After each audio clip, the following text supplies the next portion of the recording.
nyo lang kami lagi dito every morning sa Boy and Chris.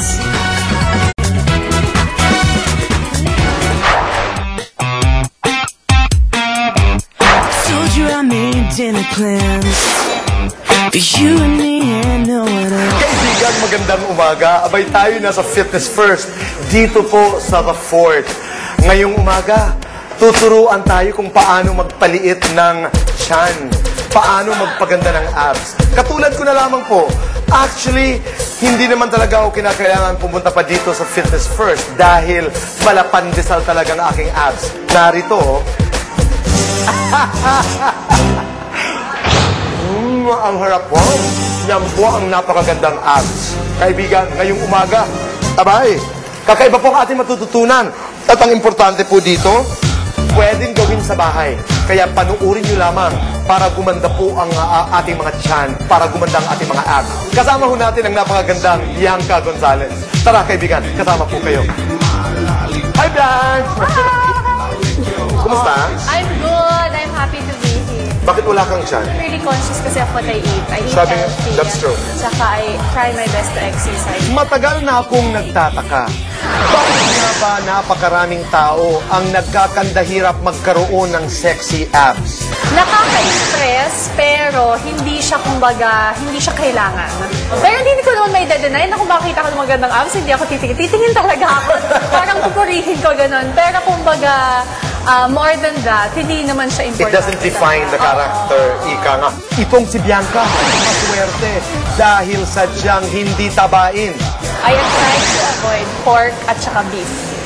Yung sa araw-araw. Which is Kung equivalent pwede to ako saying, chicken, isda, mas gusto ko yun. Nasa genes ko yata, kasi pati ate ko, would you believe, mas payat pa sa akin. Talaga, Galing. sobrang sexy talaga. At saka siguro ang metabolismo bang tawag doon, mas... Kabata pa.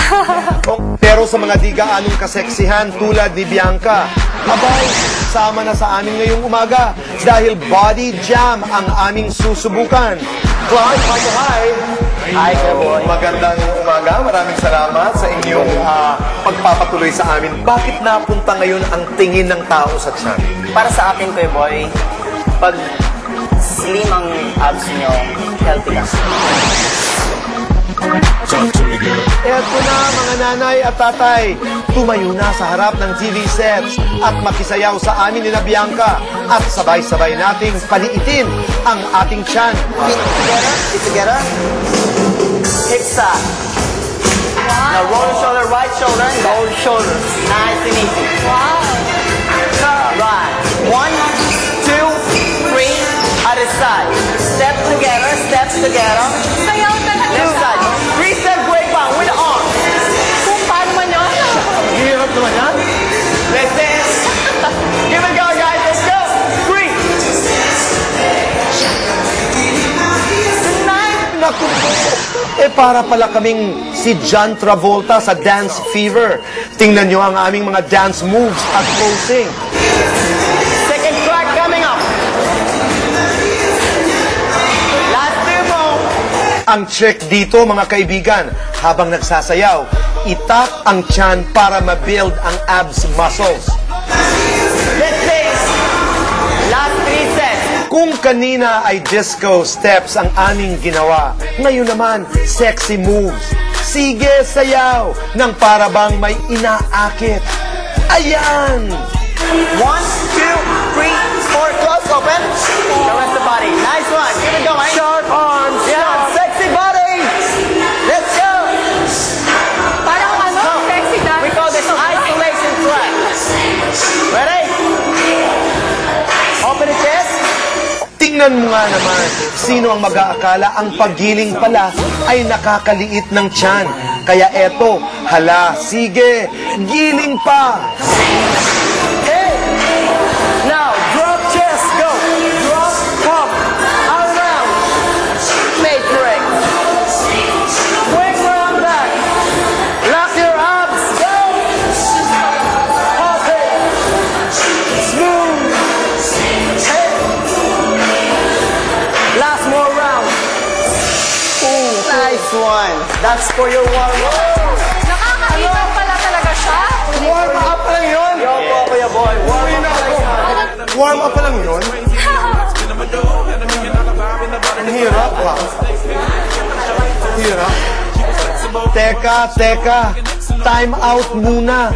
Napasubo ata ako. Nakakapagod pala to. Break muna ng konti. Baka recover na tayo.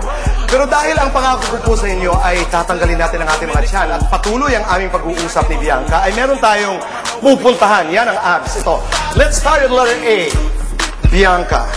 Okay. A, kaibigan. Abs ng celebrity na gusto mong i-touch, Bianca. I-touch lang. Hindi na tayo nga. I-touch lang. I-touch lang. Ang napakagandang abs na nakita ko, Derek Rice at Jennifer Bassett. Punta tayo sa B. B. Okay. Bianca, body part na pinaka-insecure ka. Ako, legs. Gusto ko ng legs na parang Tony Gonzaga. Ganon. Long legs. Talaga? S.